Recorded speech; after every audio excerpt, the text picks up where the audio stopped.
Today we're looking at how to optimize a dwarven samurai, so grab the biggest weapon you can find, strap on some heavy armor, and get ready to charge the battlefield here on Rolling with Advantage.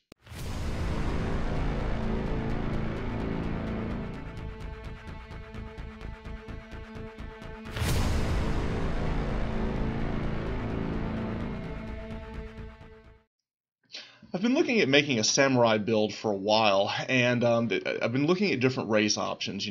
Goliath, Minotaur, human always. But it was really the mountain dwarf that caught my eye because I love the idea that with a mountain dwarf we get +2 to strength and +2 to constitution in our racial kit. And I also just love playing a dwarf. They're a lot of fun. You also pick up dark vision, tool proficiency, stone cutting. All these things are a lot of fun to have. But I really wanted those stat bonuses because as a fighter or a samurai in particular, you really want to have high constitution and high strength, and we get +2 to both of those with this race. Other honorable mention, Goliath, Minotaur, always you could look at human as an option, but I really like the idea of playing a mountain dwarf for this. Besides, whenever you think samurai, of course you think dwarf. Anyway, so as we look at the Dwarven Samurai build here, the reason that we're going to be making this today is I wanted to make something that is not a multi-class. We're going to go straight 20 levels of Samurai, and how do we optimize the abilities of the Samurai. See, Samurai, their big thing, and just so we can understand, it's the fighting spirit. What fighting spirit does is that 3 times a day you can, as a bonus action, use this to gain some temporary hit points and gain advantage on your attack rolls. Well, it's really cool to have this. Once you get your multi-attack, you're getting advantage in all of your attacks. But what can we do with these extra temporary hit points? And, really, what is this extra accuracy bonus that we're really kind of getting with this? How can we optimize that? And that's where your feats are going to come into play. So at level 1, let's just back up just for a second. We're going to pick the fighting style, Great Weapon Fighting. That's how we're going to start. And for abilities, I went with 15 now under point by 15 strength, 10 dex. We're wearing heavy armor, so we're really not going to need high dex. Constitution 14. Remember, this will be a 16. We don't need intelligence. I like having good wisdom and a little bit of charisma in case you want to do intimidation or something of that nature. So what we're going to do is we come through, we picked for level 1 Great Weapon Fighting. We pick up Second Wind, which is going to give us the heal that we can use as a bonus action. And already I like the idea that for this, just 3 levels in, I've got a couple of things that I can do with my bonus action to heal myself between Fighting Spirit and Second Wind. Also, Action Surge at level 2 is huge, so I would really think the turn that you do Fighting Spirit, I would absolutely burn your Action Surge so that you're getting advantage on all of those attacks. Now, at level 4, this is where we have to make a choice. There are 2 feats that really make this build work. I feel this build really takes off at level 6. It starts off great at level 1 and, kind of stays on par with everything else. But it's really level 6 that this build takes off. I chose Heavy Armor Master at level 4. The reason I want this is because it gives me a strength bonus, makes that 17 strength I have now an 18. And it reduces all of the damage that I take from bludgeoning, piercing, and slashing by 3, as long as it's not magical. This is a feat that I feel that a lot of people overlook. It is an amazing feat. It mitigates a ton of damage, and it gives us a bonus to strength. So I want to get this immediately. It's going to help our survivability. It helps our damage. It's a great feat to take at level 4. Level 5, we're getting extra attack, and then level 6, we're taking Great Weapon Master. Now, it depends on how you want to play this. You could swap these, take Great Weapon Master at level 4, and put Heavy Armor Master at level 6. Whatever you want to do, whatever your flavor is. And I guess I would ask, how lethal is your game early on? If you're kind of blowing through the content, then maybe pick up Great Weapon Master and then pick up this later. Your mileage will vary however you want to do it. But by level 6, you want these 2 feats. So here is basically the optimization that these 2 and the synergy that we get with this. Okay. So with Fighting Spirit, we're picking up temporary hit points every time we use this to get advantage. Whenever we do that, we want to use Great Weapon Master, because what this is going to allow us to do is it's going to give us an extra 10 to the damage, but we can take a -5 to the attack roll.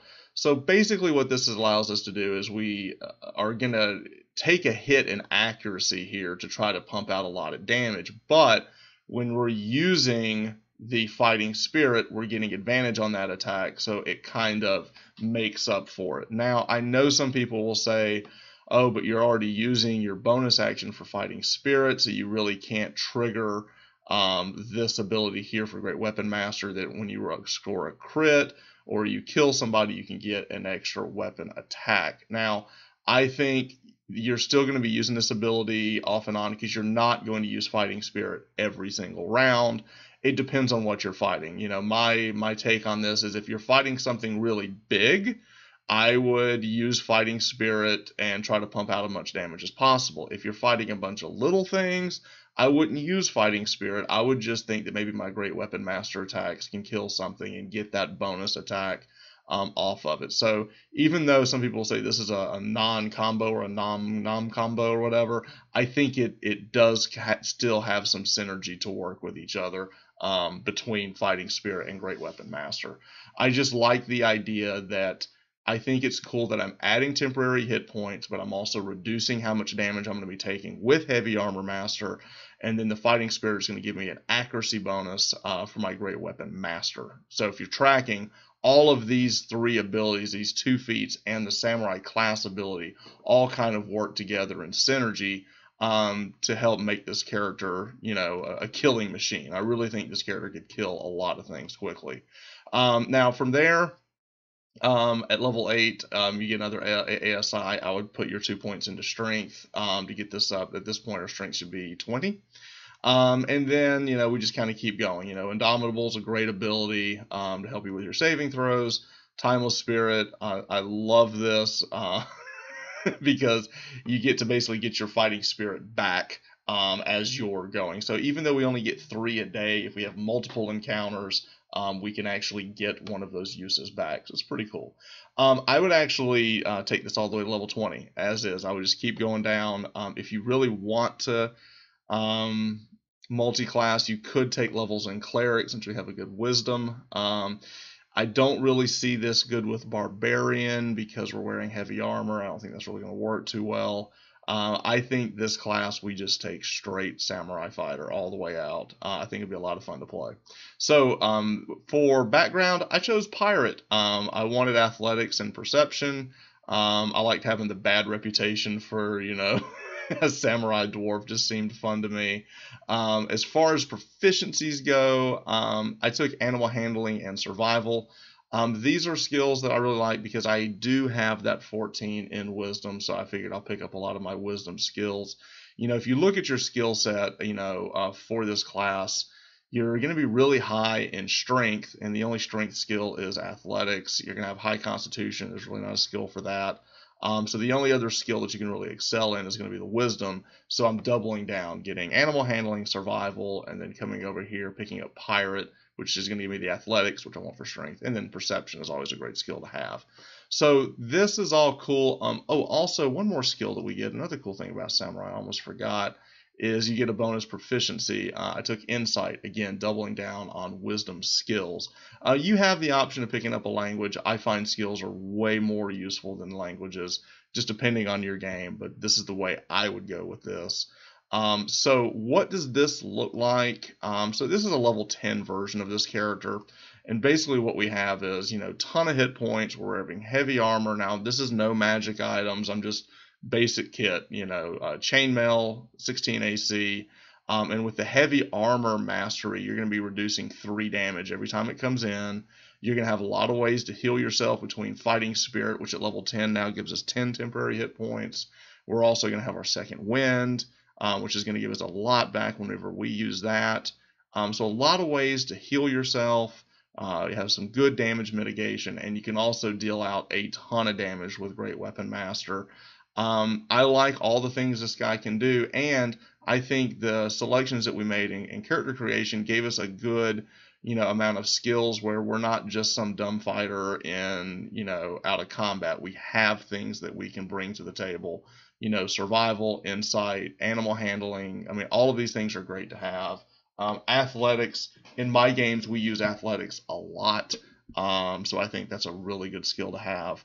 So, and also if you look at the saves, these are all pretty good saves to have. So this is how I would make a dwarven samurai, and really trying to cue off of the fighting spirit. Now, this is something I'm theory crafting. I have not seen a samurai at any of the tables I've played at. I'm very interested to see how this plays.